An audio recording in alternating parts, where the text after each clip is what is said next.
Hi everyone, this is going to be the last video for the section views. What I wanted to go over was how to actually do your annotations again, how to get your slope, your insulation, the anchor bolt, our sill plates, sole plates, top plates, everything like that. So it's all starting here in our section view.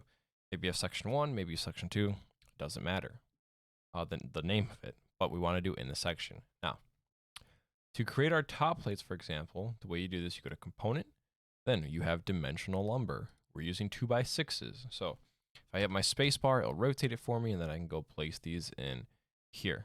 Same thing for your sole plate, and same thing for your sill plate. Now, next thing, to get your anchor bolt here, if you go to annotate components, want to go to anchor bolt, there we go. I'll do 1 inch diameter, and then you can go place in the new one.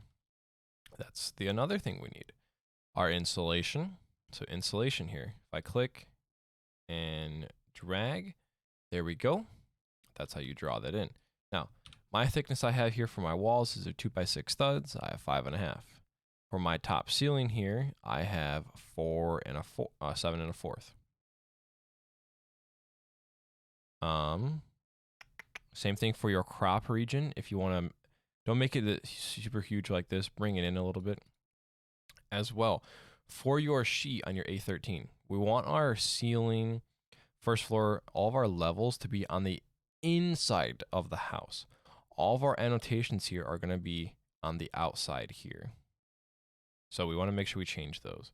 So if you're in your section view here, if I click on my ceiling here, there's another box over on the right hand side that is unchecked. If I check it, then I have ceiling on both sides. If I uncheck the other, it moves it for me. So that's how you do that. Your slope, if you go to spot slope, then we want to then go triangle, not arrow. I have my offset reference as 1/8, and then it'll bring in that slope for you. If we want to be 512. If your slope is in 512, you'll have to go back to the roof itself and edit it there. Next thing, the way you do all of your annotations, they all have to be done in here on the sheet. So your section view and interior elevations will go on A13. When you bring in, I don't want to delete this because I have my annotations, but remember, bring it in, find your section view, bring it in, and then you can start doing your notes. So, to do your notes, you go to annotate. You're gonna go to text. I like doing the A here that has 2 segments, so it's easy. It's nice and helpful because if you click, let's say on installation, click again, and then you can start typing. So it kind of creates that break for you. So let me actually delete this one. Don't want it. As well, we want to have everything aligned. So if you make a new one, so let's say here, you can find your like snap points with like this dashed line here, and then here when you get to the text. So it's very nice. Revit will want to have it kind of all in unison for you. And I'll have another screenshot of everything here of what we need. And yours will be subject to change a little bit depending on your finish. Like mine, I have a bamboo hard floor.